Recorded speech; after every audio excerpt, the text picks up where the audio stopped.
first of all, define or what you think magic is. Right. What you think magic is, mostly is what you've been taught magic was all your life. By somebody else. Well, not only that, Mm-hmm. your concept of magic is different than what magic would mean in the ancient world. Mm. Magic in the modern world is tricks. So you know of David Copperfield, right. Doug Hennings. Right. You see what I'm saying? Right. David Blaine, Siegfried and Roy, and all kinds of illusionists. And that's not magic of the ancient world. Magic of the ancient world is a spiritual, scientific aspect of manipulating the laws of the universe and the elemental spirits around you. See what I'm saying? It is the highest form of science. Mm.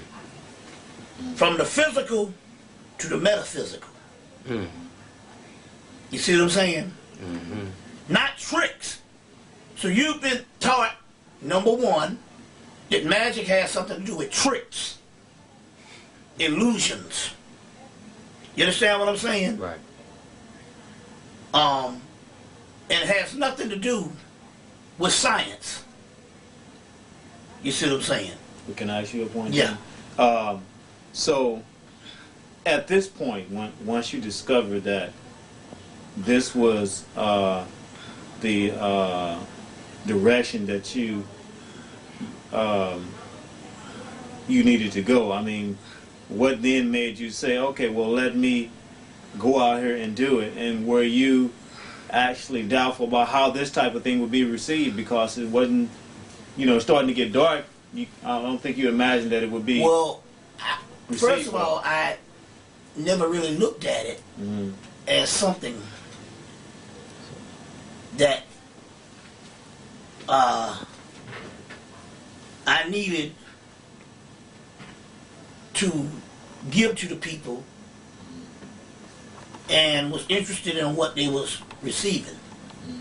This was, first of all, imperative for my own personal will to know, my need to know, my desire to know. You see what I'm saying? And I never went about this thing as what type of discipline that I'm going to dabble into that's going to be the correct thing to teach the people. You understand what I'm saying? Right. It has nothing to do, or it had anything to do with some type of performance, some type of acceptance. You understand what I'm saying? Right. It was the need to know, and it was going along the path and not hindering myself on the path of enlightenment, and being honest enough to turn over all stones and not be content with the first thing that I felt that was comfortable enough to call it the ultimate knowledge. And one of the motivating factors was, if I woke up the next morning and I was still here and my condition was the same, I would always have work to do until I would receive the proper results or the proper understanding, you see what I'm saying, of what was needed to be done. You get it? Yeah. So the criteria was not anything outside of my own personal search. And to the public, I would have to just report my research and my findings.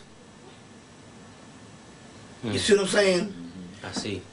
One thing about it that I was sure from the beginning, that I didn't come to speak to the complete audience. Only those, you see what I'm saying, who was looking for answers also. The elite. Right. A circle within a circle within a circle. Elect of the elect. Yes. You see. So, number one, some of it is just basic warfare. If your enemy tells you not to go into something and to be careful of something You probably should go into it. and to stay away from something, not only should you probably go into it, you should run to it. He is your enemy. Right. You understand what I'm saying? Yeah, right. I get you. Then, now, doing the historical aspect and just being in America from an ancient perspective and a modern perspective, you would have to be an idiot not to know who the damn idiot the enemy was. Make no bones about it. The enemy in the modern world, and every human on this planet should know who the enemy is. And that's white folks. Even if you are white, you should know that you shouldn't be comfortable with your own race.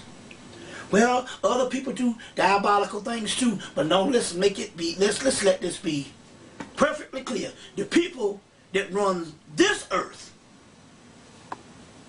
are not the Arabs, not the Asians, definitely not the Africans. It is the Europeans. You understand what I'm saying? That is a fact. Right. And anybody else that think otherwise is in a grave illusion. You see what I'm saying? You know, it's in an illusion. You know. And the more and more the enemy insists that you turn away from something, the more and more you need to look into that. And then the magic really starts, the mystery really starts. Because not only are you going to find out that this man is the enemy, you're going to find out that he is the little enemy. He is not the ultimate conspirator. He is only a pawn in the game of some forces that's much greater than him. And those forces themselves would be the very same gods that we was taught and would learn to trust in with all our lives. Well, if you seem to have this split between, people are always trying to talk about, you have your white magic and your black magic, that type of thing, and you went toward that a little bit earlier. But what I mean is so why does it have to be dark? You know what I mean? I mean, in this world, in this time, why, if you're going to be practicing your magic, why does it have to be dark? Or why is there a need for it to be dark? Why do we need to understand that? What we're dealing with here is people categorizing things. And then the categorization becoming even more distorted. You see what I'm saying? People labeling things. And then that itself, after time goes on, would get to be misunderstood. You see. So, what used to be bleach, water, you see what I'm saying? Fire, air, you see. Paper, steel, polarities, and different degrees of science will later on become psychological things like wicked and that type of evil. Categorize that.